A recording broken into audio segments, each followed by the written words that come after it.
Maravilhosos são todos aqueles que nos permitem divulgar a doutrina espírita. Na realidade, somos apenas meros instrumentos, recursos pequeninos que aqui estamos para aprender. Aqui estamos para trilhar caminhos que antes ainda não havíamos trilhado. Precisamos amadurecer espiritualmente e compreender a essência da doutrina espírita, que, sem sombra de dúvida, nos traz verdades absolutas. E conhecereis a verdade, e a verdade vos libertará.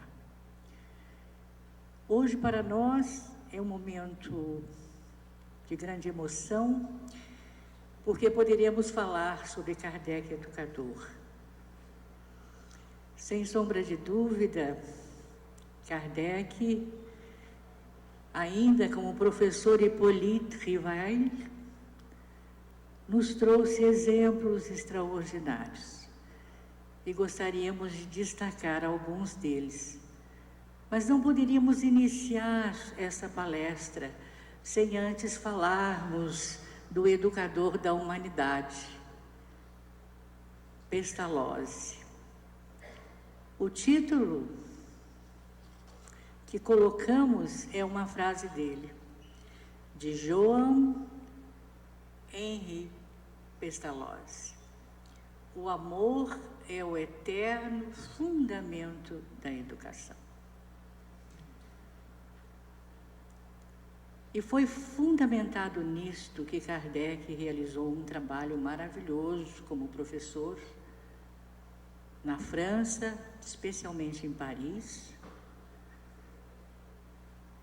fundando alguns institutos, nós iremos verificar, e gostaríamos que ao final pudéssemos concluir sobre a importância de uma educação que permita a criança se elevar moralmente. Porque essa era a mensagem principal de Pestalozzi ao iniciar sua proposta. Então vamos seguir um roteiro que colocamos em slides para facilitar a nossa compreensão em relação ao que será apresentado. Pode bater mais. Não, pode. Isso, para aí. Então, Allan Kardec, ou Hippolyte Léon Denisard Rivail, nasceu na cidade de Lyon, como falamos em português, na França, às 19 horas do dia 3 de outubro de 1804. A formação de Rivail se iniciou praticamente com a idade de 10 anos, quando seus pais, Jean-Baptiste Antoine Rivail e Jeanne-Louise Duhamel, o enviam a Yverdon, cidade suíça do cantão de Vaud, no célebre Instituto de Educação, ali instalado em 1805, pelo professor, vamos falar agora em português, João Henrique Pestalozzi.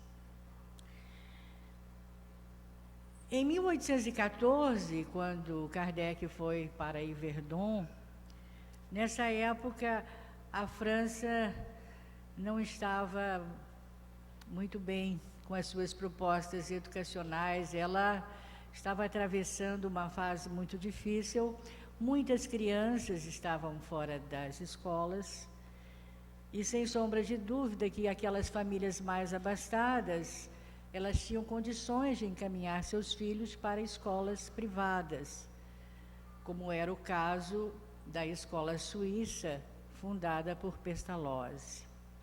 Nós iremos verificar que Pestalozzi, ele já havia amadurecido algumas propostas, algumas teorias, em função de um trabalho belíssimo feito junto a orfanatos em algumas cidades da Suíça. Ele era denominado de Pai Pestalozzi. E Ana, sua esposa, alguns anos mais velha do que ele. Nós vamos verificar que também Amélie Boudet, esposa de Kardec, era 9 anos mais velha do que ele. Ana o ajudou muito junto a esses orfanatos. Então, podemos passar falando de Pestalozzi, que era conhecido pelos trabalhos realizados com as crianças órfãos em Neuhof, Stans e Berton, na Suíça. A escola de Verdun se transformou na escola modelo da Europa e se tornou uma referência educacional célebre. Na época, alguns países europeus pensaram em fazer uma reforma da educação, tendo como ponto de partida o método de ensino pestalozziano. A Alemanha, principalmente, tinha um interesse muito grande pela teoria de Pestalozzi. Pestalozzi, ele unia o saber à bondade. Ele realmente queria preparar a criança para que a criança não tivesse preconceitos em relação às religiões, em relação aos grupos que existiam na época, em relação às etnias, enfim. Ele queria realmente preparar uma criança que amasse a natureza, que se dedicasse à natureza e que soubesse se relacionar umas com as outras. Tanto que ele, mais tarde, ele vai criar alguns métodos interessantes, como o do ensino mútuo. Esse é o nome, ensino mútuo, onde as crianças se ajudavam dentro das salas de aula. Tinham monitores um pouquinho mais velhos, mas de inteligência bastante destacada, e ali elas se ajudavam. Então, elas já passavam a ter uma certa responsabilidade, um certo compromisso com a própria educação. Então, reparem que essas bases, essas orientações, na realidade, elas vão influir na criação do Espiritismo. O Espiritismo se fundamenta nessas bases. Por isso é que muitas vezes nós precisamos avaliar melhor a doutrina, nos aprofundando e tendo essa preocupação com a sua essência, no sentido de realmente interpretarmos o espírito da letra, para que possamos chegar a objetivos mais grandiosos, para que possamos acelerar esse nosso processo de aperfeiçoamento, essa nossa reforma íntima. Alguns alunos, como acabamos de falar, tornaram-se professores, vindos de várias partes do mundo. Entre eles, Friedrich Frebel. Nós todos sabemos que foi o criador dos famosos jardins de infância, ou seja, do pré-escolar. Antecedia as aulas, né, o encaminhamento das crianças iria anteceder a fase escolar a partir dos 7 anos. Então, Frebel, ele realmente passou pela escola de Verdun, ele foi preparado por Pestalozzi e trouxe uma contribuição bastante importante para o desenvolvimento da criança, na sua idade mais tenra. Outros também se tornaram conhecidos e passaram pela escola de Verdun. Roger Gimpes, que escreveu um livro sobre a obra pestalozziana, e várias outras personalidades destacadas do passado. Um deles foi Goethe, aquele escritor alemão que todos nós conhecemos. Havia também muitos da nobreza europeia, podemos até citar alguns: o rei da Prússia, Frederico Guilherme III, sua esposa Luísa, o czar da Rússia, Alexandre I, o rei Carlos IV da Espanha, os reis da Baviera, o imperador da Áustria, a futura imperatriz do Brasil, Dona Leopoldina, da Áustria, e muitos outros. Então, verificamos que era uma clientela bastante seleta, de nobres e também de outros personagens que se destacaram na história, né, do mundo. E vamos perceber que quase ao final de Yverdon, essa realidade vai ser mudada, vai ser modificada. E aí vamos chegar lá e ver o que aconteceu exatamente por conta disso. Línguas, raças, crenças, culturas e hábitos diferentes ali se misturavam, aprendendo as crianças e os jovens da vivência escolar a lição da fraternidade, da igualdade e da libertação. O que é que isso nos lembra? O lema da Revolução Francesa: liberté, égalité, fraternité. Esses ideais ficaram enraizados na alma de Rivail.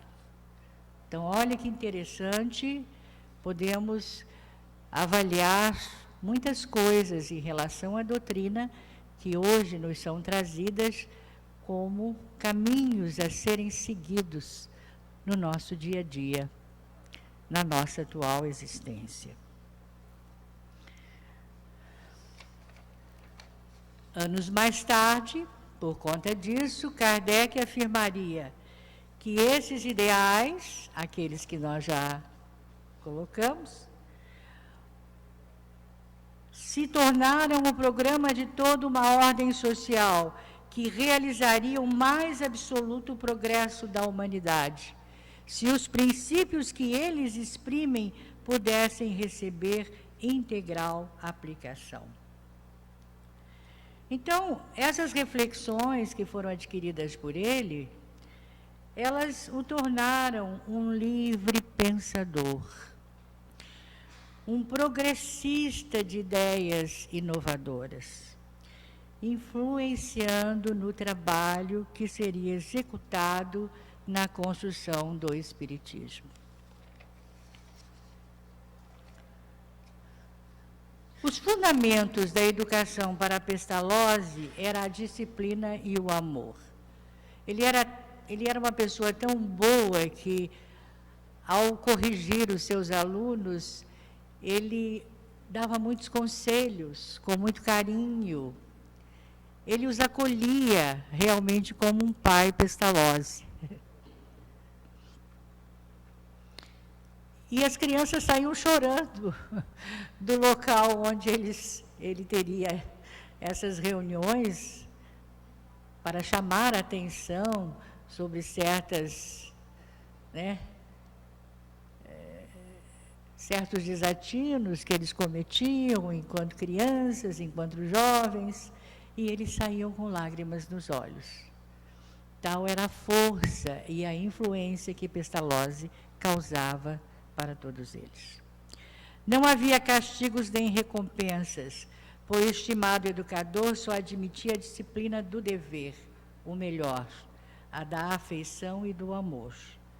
Para o pedagogo suíço, o ensino e a prática da moral, antes da instrução, deveria ser a base da educação. Será que hoje em dia acontece a mesma coisa? Será que a educação seguiu esses passos? Temos que avaliar isso. E aí, já falamos e gostaríamos de ressaltar mais uma vez que daí surge a fundamentação pedagógica da doutrina espírita. Olhem só. Fundamentação pedagógica da doutrina espírita, porque a doutrina espírita ela é eminentemente pedagógica. Já notaram? Ela tem uma capacidade extraordinária de nos ensinar. As colocações dos espíritos superiores são explicadas de uma forma extremamente simples na sua colocação e talvez complexa na sua interpretação. Mas é objetiva. Nós precisamos começar a compreender melhor o que a doutrina quer de nós, para darmos passos um pouquinho mais largos. Sabemos que não podemos correr, mas o momento é muito difícil para todos nós. Estamos vivendo em nossa sociedade dificuldades enormes. E precisamos nos preparar para isso, para ajudarmos a outras pessoas que não possuem esses esclarecimentos, que ainda não os estudaram, que ainda não os procuraram conhecer.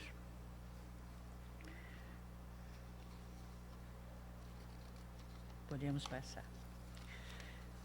A influência de Pestalozzi da formação de Rivail seria de tal modo marcante que este criou em Paris, ele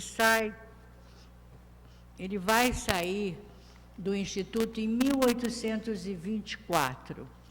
Ele se afasta do Instituto Kardec. Aí já como professor, ele se tornou monitor. Então, ele vai para Paris. Algumas pesquisas ou algumas obras dizem que ele foi para Lyon. Não, ele não foi para Lyon. Ele foi para Paris. E em Paris, ele casou em 1832 com Amélie Boudet. Nós já vamos falar um pouquinho dela. Uma mulher extraordinária, uma educadora também extraordinária. Por isso eles se deram tão bem e ela o ajudou na criação desses institutos. Esses institutos, porque ele fundou alguns colégios em Paris, atendiam principalmente aos jovens para o ensino politécnico. E aí também tinham algumas ciências que eram ministradas, como a química, a matemática, o desenho. Antigamente, as artes eram muito destacadas nas escolas, principalmente nas escolas francesas e nas escolas que eles possuíam, tanto ele quanto Amélie. No liceu, lecionou durante 15 anos diversos cursos gratuitos, esses que já citamos, e colocamos a física, a astronomia e a fisiologia também.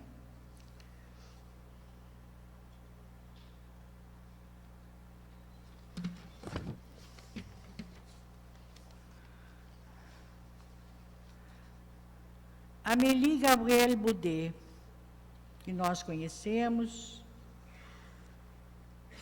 casou-se com Kardec ou com Rivail em 1832, se tornou seu auxiliar principal nos trabalhos educacionais que se desenvolveram no Instituto. Passou a ajudar o esposo, especialmente como professora formada em Letras e Belas Artes, colaborando como pintora, desenhista e ministrando aulas e atividades didáticas de desenho e gramática. Então, ela se formou em Letras e lecionava gramática, como ela se formou em Belas Artes. Ela tinha muita sensibilidade para o desenho e para a pintura. Ela deu muitas aulas e ela tinha 3 livros que ela editou.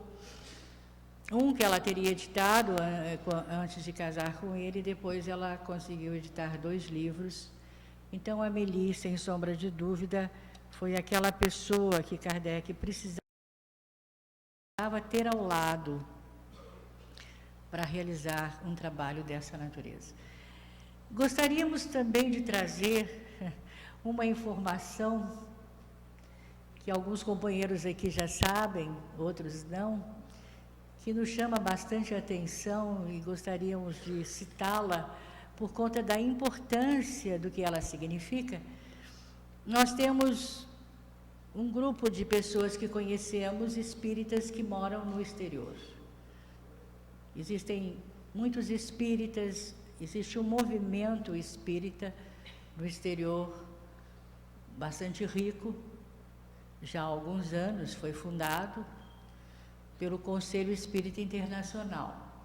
E a partir daí nós recebemos muitas vezes pesquisas que estariam sendo feitas sobre o trabalho do movimento e sobre a própria doutrina, porque esses pesquisadores procuram nas bibliotecas encontrarem algum documento que possa estar relacionado aos feitos, aos eventos realizados naquela época, e a partir daí recebermos maiores informações, porque é muito interessante contarmos essa história, não só para nós, espíritas, entre nós espíritas, como também para aqueles que queiram se tornar espíritas e precisam dessas informações para se sentirem até mais seguros em função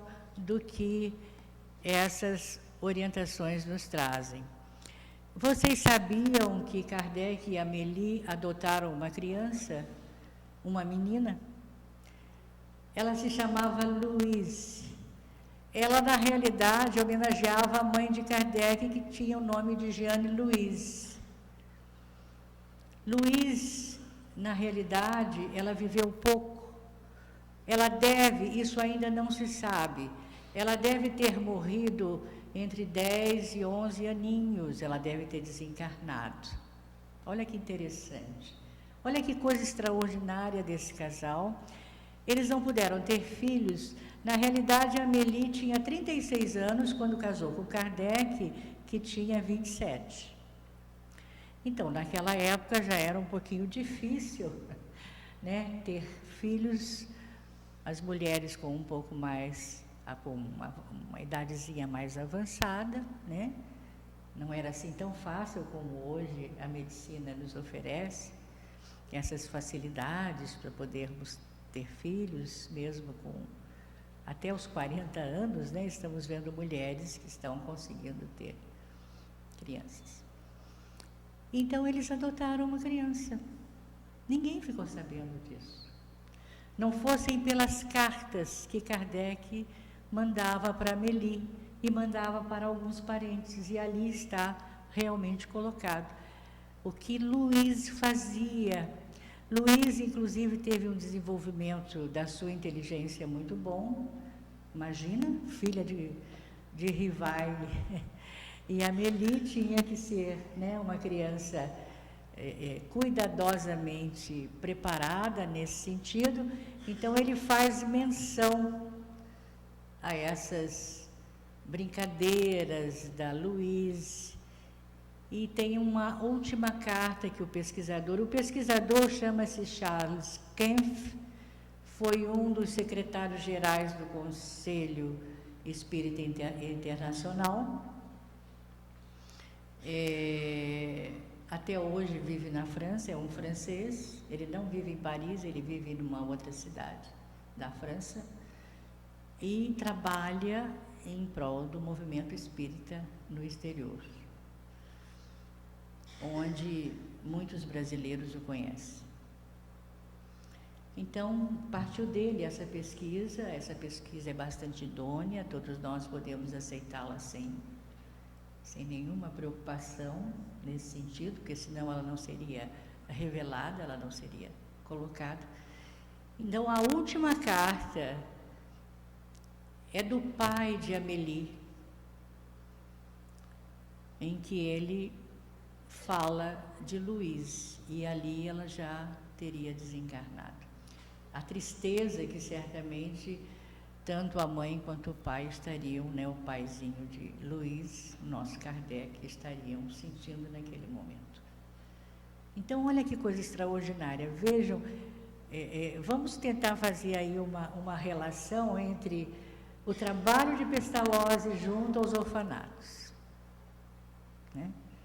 Quer dizer, ele deve ter passado isso para os seus auxiliares, para aqueles que estavam junto com eles no Instituto de Verdun, e também para os próprios alunos.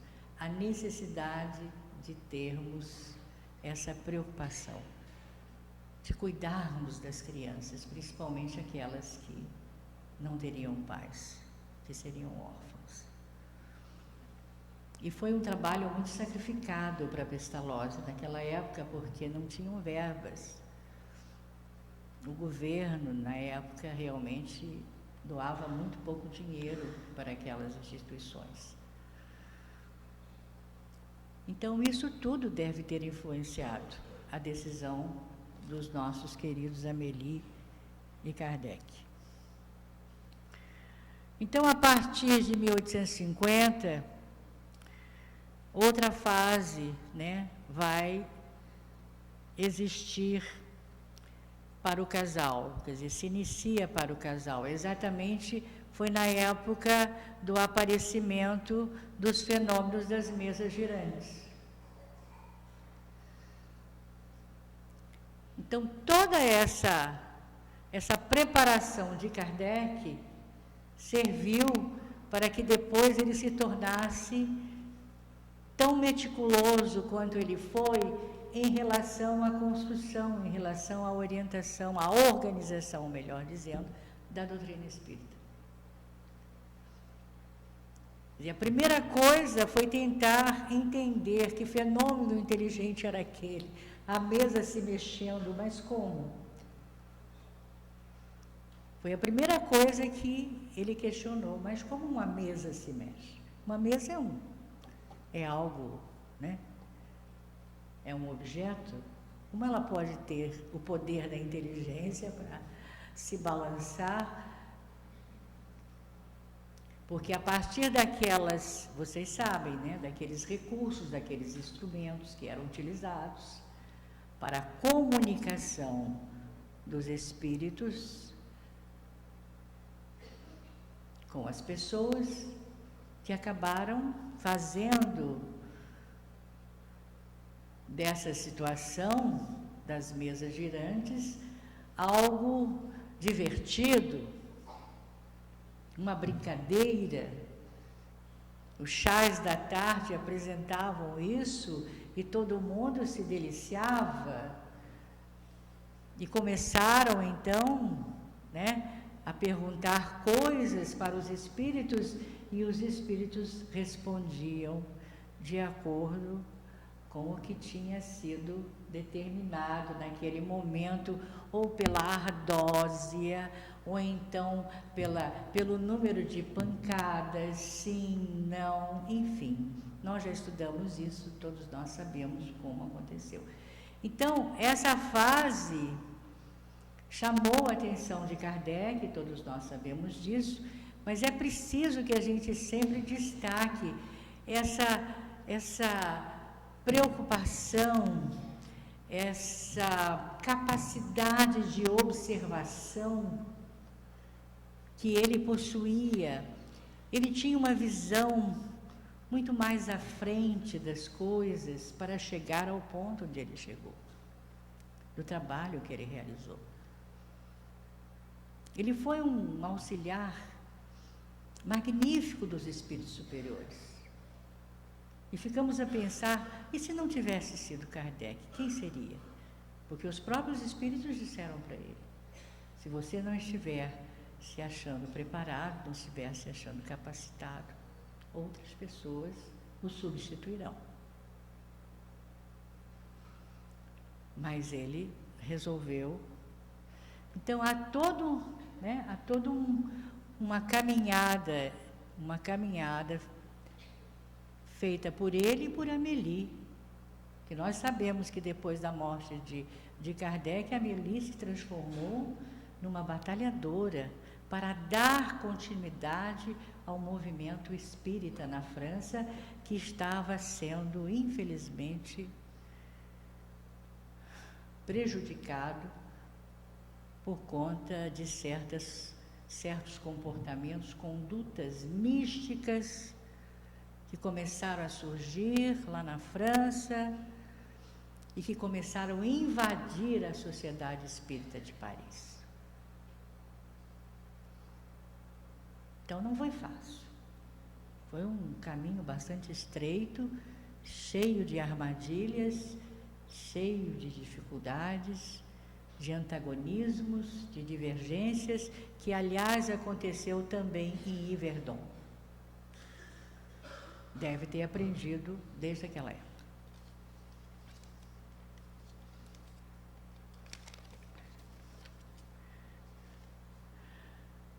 A melhor maneira de motivar o aluno era seguir as orientações do método de Pestalozzi.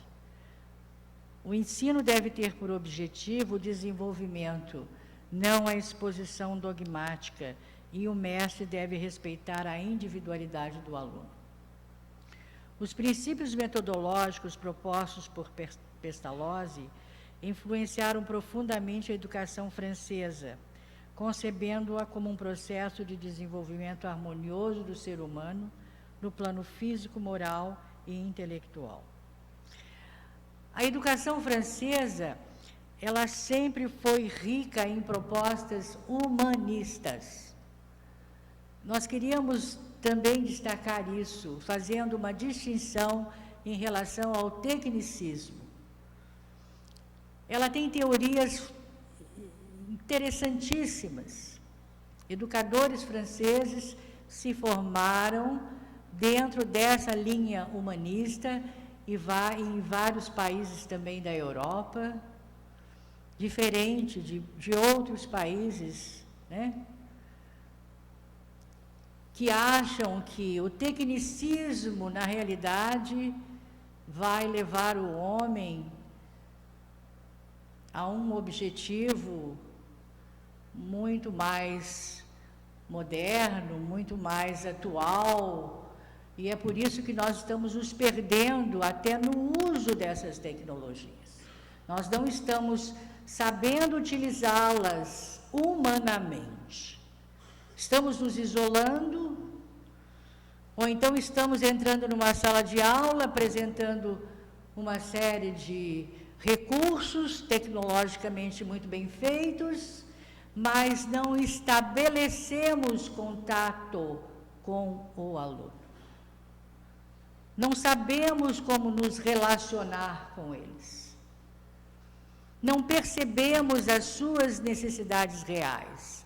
Não nos interessamos por ele como um ser humano emocionalmente necessitado de aconchego, de amizade, de gentileza, enfim, de respeito principalmente. É por isso que as escolas estão se deteriorando atualmente.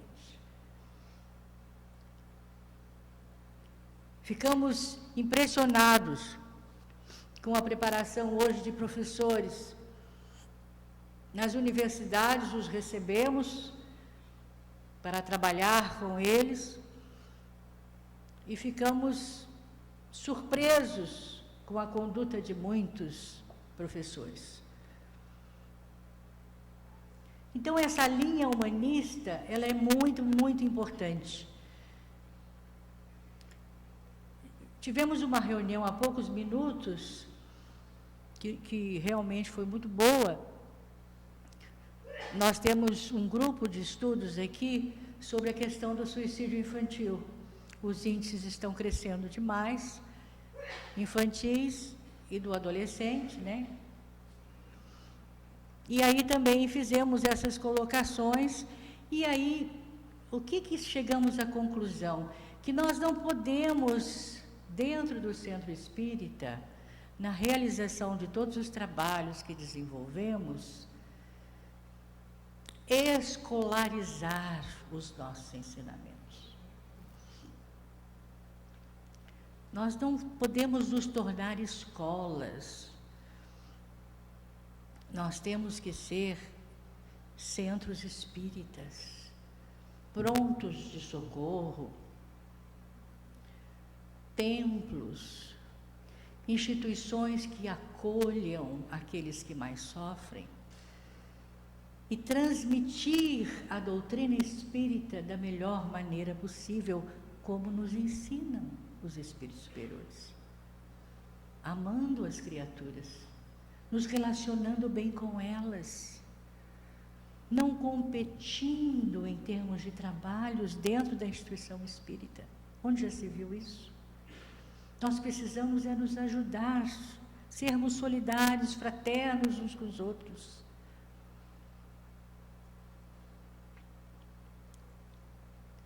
Então nós temos que rever determinadas coisas em relação às nossas próprias propostas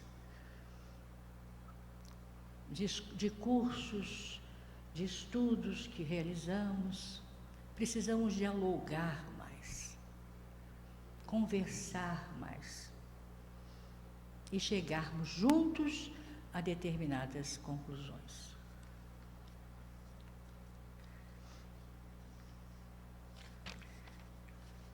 Aqui tem uma imagem de Kardec com Jesus ao lado, Chico Xavier, que nos ensinou tanto em relação à humildade.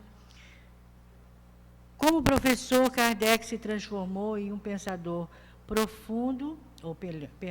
prudente, profundo e meticuloso. No decorrer de sua frutuosa carreira pedagógica, Rivail exercitou a paciência, a abnegação, o trabalho, a observação, a força de vontade e o amor às boas causas, a fim de melhor poder desempenhar a gloriosa missão que lhe estava reservada. Podemos passar. Qual a importância desta reflexão no momento atual?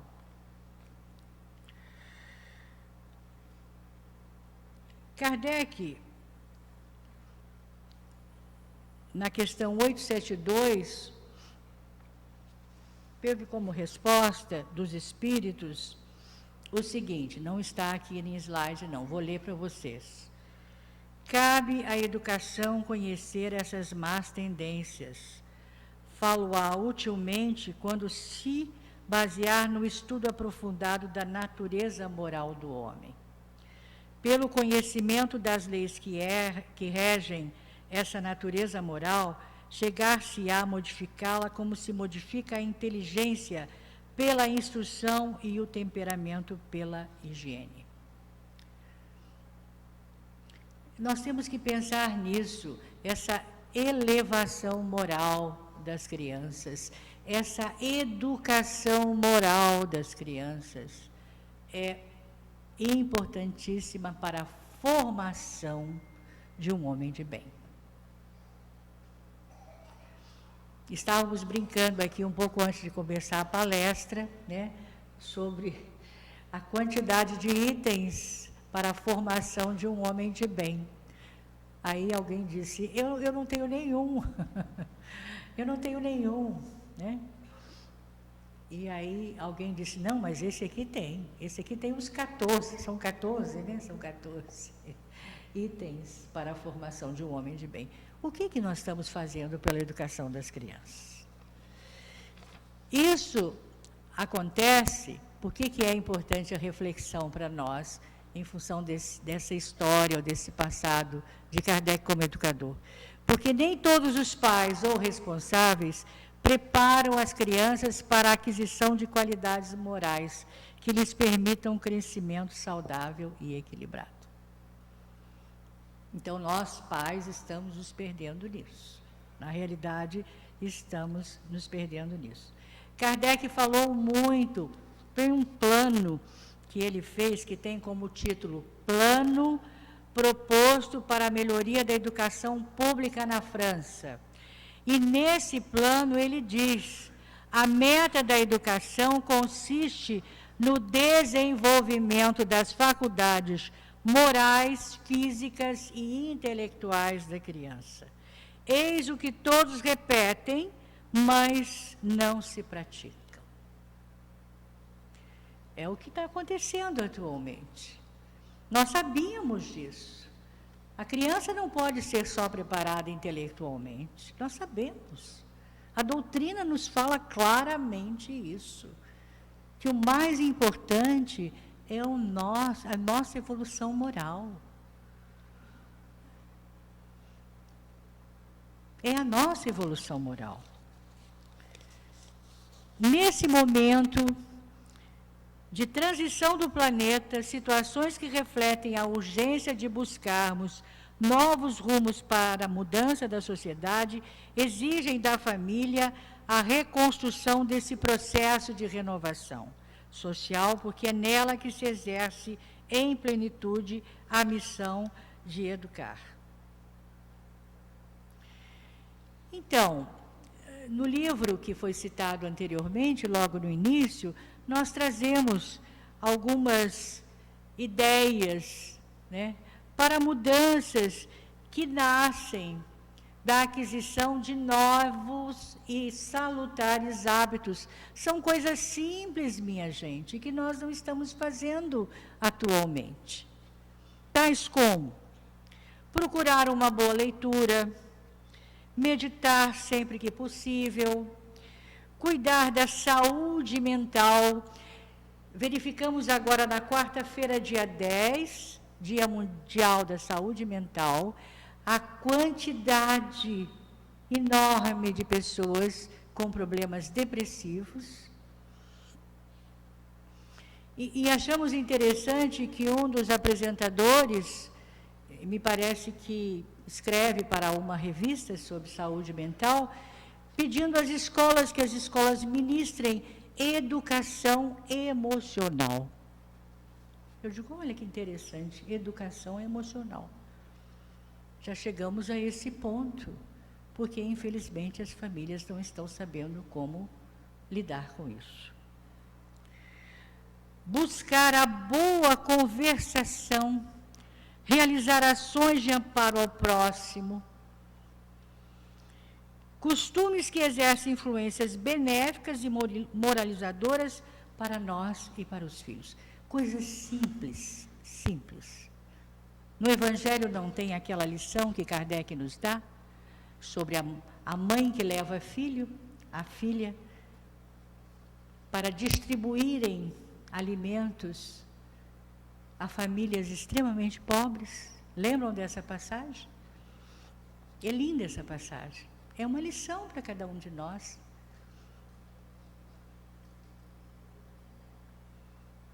E muitas vezes nós repreendemos os filhos porque queremos que eles sejam bons, ou que ajam dessa ou daquela maneira. Nós temos que agir, nós temos que transformar esses ensinamentos em coisas práticas, em coisas dinâmicas e possivelmente realizáveis. Lembramos também, vamos correr aqui no tempo, no livro que foi mostrado a todos, a importância da fase infantil, sobre um dos grandes problemas que estão acontecendo agora. Nós estamos querendo tornar a criança um adulto, né? Nós estamos querendo fazer da criança um adulto em miniatura, como tinha antigamente na Idade Média, imagino, né? Em que não havia conhecimentos dessa natureza, e a criança participava de tudo que o adulto fazia. Saía de noite, a criança saía de noite. Ia para o teatro, a criança ia para o teatro. Ia para a baderna, a criança ia para a baderna também. Nós estamos retrocedendo. O que é isso?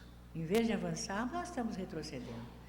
E aqui no livro tem uma citação do Evangelho segundo o Espiritismo, capítulo 8, item 3, que diz o seguinte: constata-se, isso referente à infância, constata-se que esse período da vida corporal torna o ser mais maleável, por isso mesmo, mais acessível às impressões capazes de lhe modificarem a natureza e fazê-lo progredir, o que torna mais fácil a tarefa que incumbe aos pais.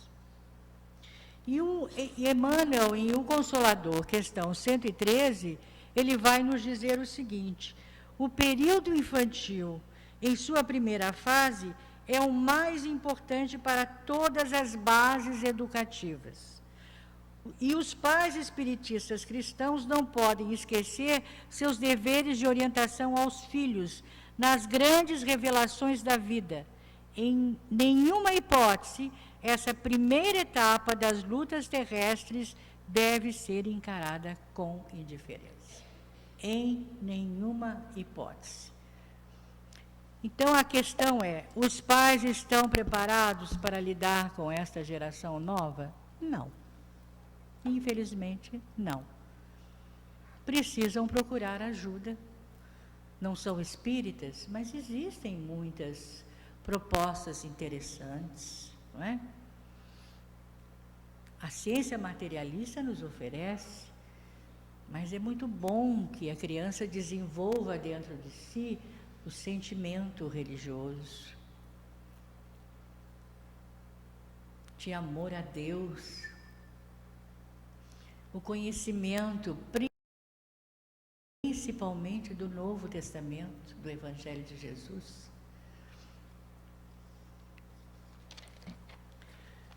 Os ensinamentos da doutrina podem auxiliar na condução do processo de educação. Por quê? Pode passar. Aqui tem Jesus e diz: não há lugar para dúvida na exemplificação dos postulados cristãos que o Espiritismo veio restaurar com exatidão. Vocês já leram o que está abaixo do título Evangelho segundo o Espiritismo, logo que a gente começa o livro? Diz assim: a explicação das máximas morais do Cristo em concordância com o Espiritismo e suas aplicações às diversas circunstâncias da vida.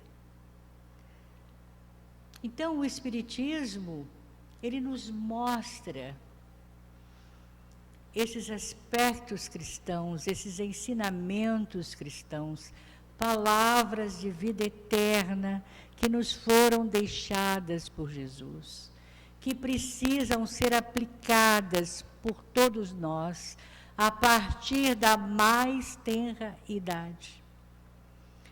Porque o Espiritismo se calca no cristianismo. E como todos nós sabemos, é considerado o cristianismo redivivo. E nossas crianças estão cientes disso? Estão vindo para as aulas de evangelização? Não. As salas de aula estão vazias, nós já falamos isso algumas vezes aqui. Estão vazias. O que está acontecendo com as nossas crianças? Aí vem os pais com aquele argumento de que eles irão decidir sobre a sua religião na idade adulta. Como é isso? Somos espíritas, conhecemos sobre a teoria da reencarnação, sabemos que espíritos reencarnam muitas vezes com enormes dificuldades espirituais, que já tiveram várias chances em muitas existências e falharam. E nós, como pais, o que somos para eles? Somos exemplos. Nós nos comprometemos, nós os aceitamos como filhos, exatamente para orientá-los, para fazer com que eles realmente consigam chegar a um bom objetivo, do ponto de vista moral, principalmente do ponto de vista moral. Nós não sabemos o que a vida nos reserva. As provas que precisamos passar, muitas vezes são extremamente difíceis. Testemunhos sofridos que só o Espiritismo, para nos consolar, em função das explicações, das razões que ele nos oferece. Quantos suicídios seriam evitados de crianças, de jovens, de adultos, se conhecessem a teoria da reencarnação.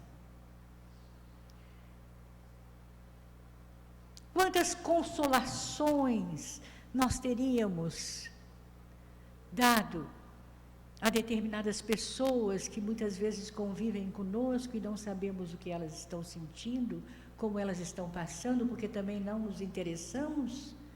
Ainda somos egoístas a esse ponto de não nos interessarmos pela vida que elas levam. Ah, mas eu não vou fazer isso, afinal de contas fica uma coisa deselegante, fica isso, fica aquilo. Negativo.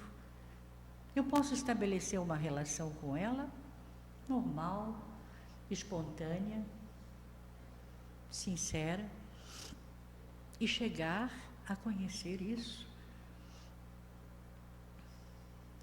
Então é preciso que a gente desperte para o bem.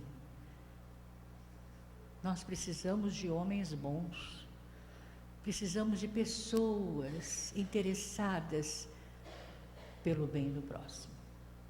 É isso que nos fala o Evangelho, esse chamamento que nos traz o Evangelho. Pestalozzi, como educador maravilhoso que foi, assim ele fez. E quase ao chegar no final do Instituto, o Instituto se encerra em 1825. Ele resolveu, em 1824, trazer crianças pobres de Verdun, porque as famílias já abastadas não estavam se interessando muito.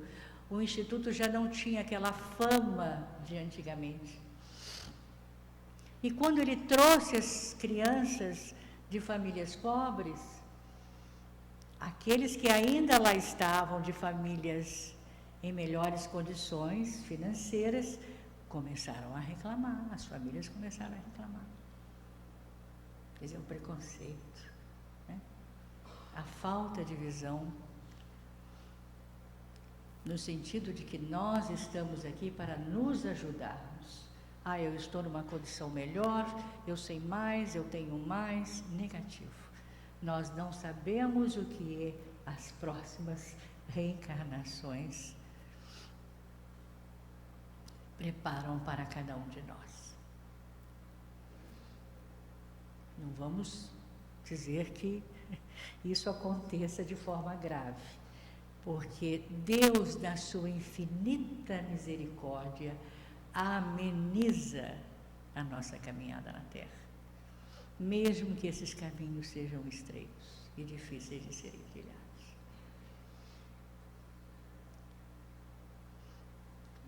E para acabarmos,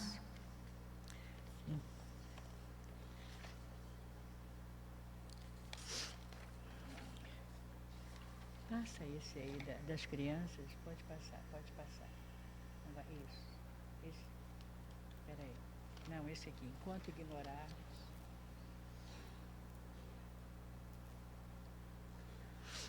Enquanto ignorarmos os nossos atos, o alcance dos nossos atos e a sua repercussão em nossos destinos, não contribuiremos para esse aperfeiçoamento, sem perceber que os obstáculos sociais e familiares que encontramos se originam muitas vezes da precariedade de nossas aquisições morais. Então, são os obstáculos que nós estamos encontrando para a educação dos nossos filhos. Nós estamos melhorando moralmente? Como espíritas, vamos falar para os espíritas. Nós, espíritas, estamos realmente evoluindo, nos tornando melhores. Ai, ainda tenho tantos defeitos, mas alguma coisa já está um pouquinho diferente em mim mesmo. Ótimo, maravilhoso. Na próxima eu vou ser melhor, espero. Então, que essa mensagem sobre Kardec Educador, ela realmente possa ser sentida por nós como um alerta para a necessidade de sermos educadores. Educadores dos filhos, educadores dos netos, educadores como evangelizadores que poderemos ser, trabalhar pela criança, pelos jovens do Centro Espírita, educadores de crianças que muitas vezes surgem na nossa vida sem nem explicarmos o porquê. Certamente precisamos estar em contato com elas. Esse é o mês da criança. Dia 12 de outubro comemoramos o mês da criança.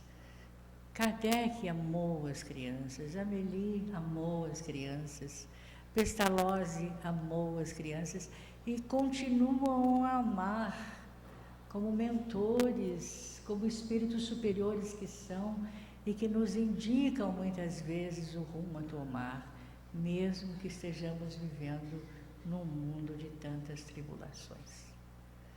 Então, muito obrigada e muita paz para todos.